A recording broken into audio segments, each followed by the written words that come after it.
We are discussing the presidential declaration of Governor Seyi Makinde of Oyo State, whereby he has aligned his own faction of PDP. Yes, let's call it faction of PDP because we have two factions. We have Wiki faction, we have Seyi Makinde faction of PDP. He has aligned it with APM to, to form an alliance together. That means APM and a faction of PDP led by Seyi Makinde has been aligned together, as a front in which Seyi Makinde is coming out as a presidential aspirant under the platform of APM in alliance with a faction of his own PDP. Of course, Wike came up and said it is not a faction of PDP with APM. It is strictly APM party under which Seyi Makinde is coming under, and that their own faction is the one that is recognized by INEC. And now, Seyi Makinde has come up with APM and alliance as a presidential aspirant. He wants to run for the office of president. Hailing from the same southwest with President Bola Ahmed Tinubu, of course, he will say this is highly competitive. The two presidential aspirants from the same region of the country. But the truth is that, is Seyi Makinde really going to run for office of the president of Nigeria, or is alliance with APM under which he wants to come up? He will later align with another opposition parties, probably NDC of Obi, or he himself wants to stand truly as a presidential aspirant, or let me say a candidate now, under APM in alliance with his own faction of PDP. Which one is going to come through at the end of the day? Will Seyi Makinde come up truly as an independent candidate of those two alliances, a faction of PDP and APM, or he will eventually align with a bigger opposition, like maybe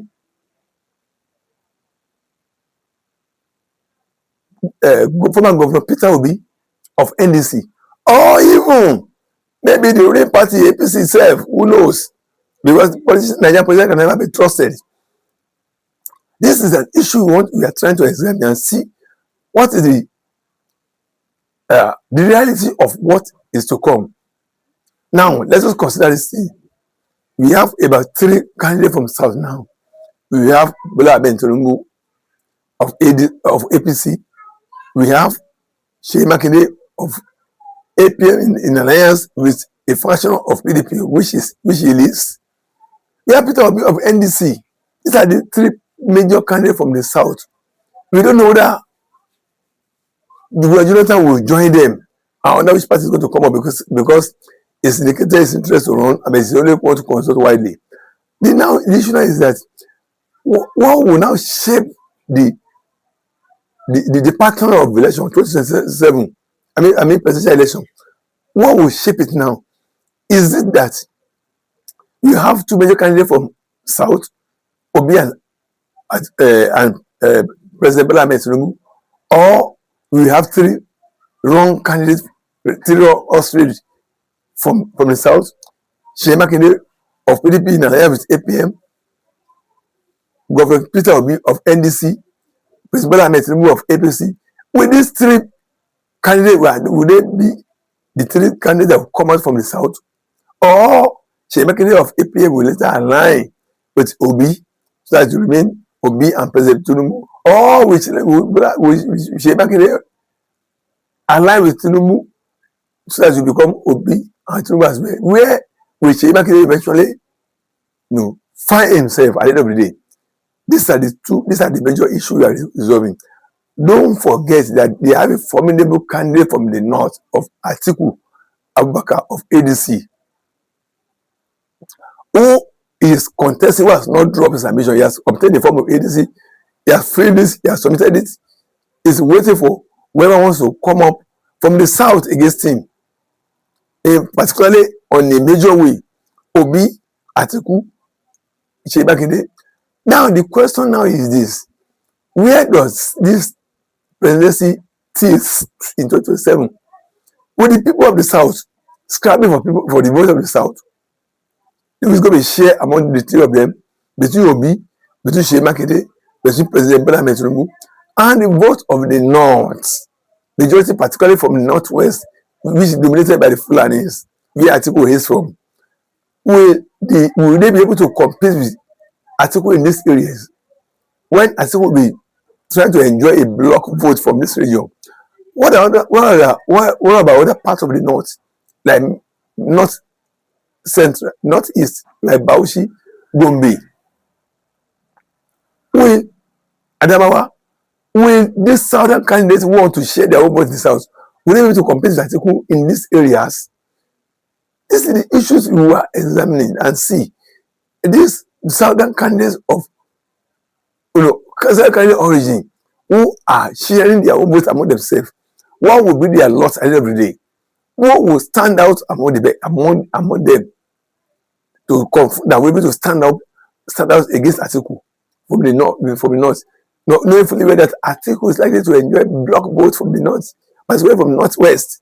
Of 7 states, they have up to 10 to 12 million votes. So this is the issue we are considering, that in whose interest is this southern candidates talking coming up?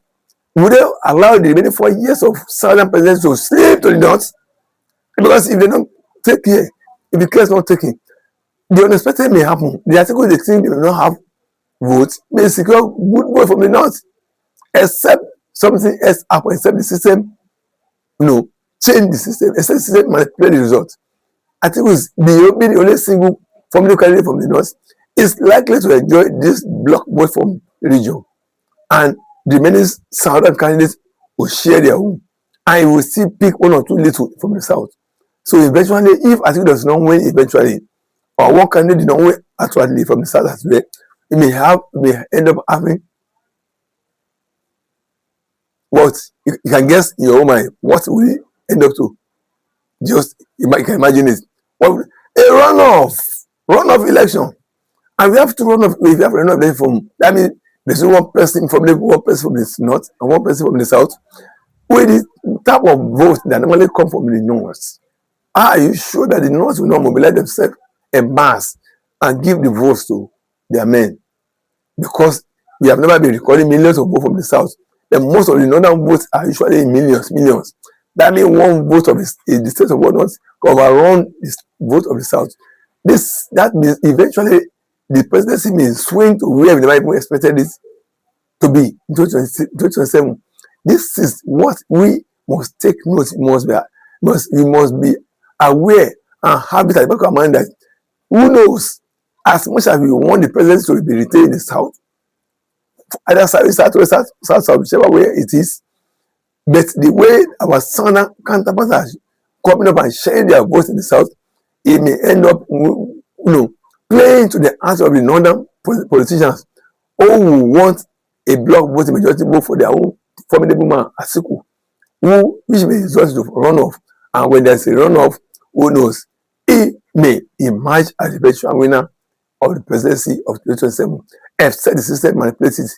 This is the core point I want us to understand. So for Seyi Makinde to have come up again to further divide the vote of the south, or what interest will it be for the south? Seyi Makinde cannot win the presidency. That was sure, it's certain.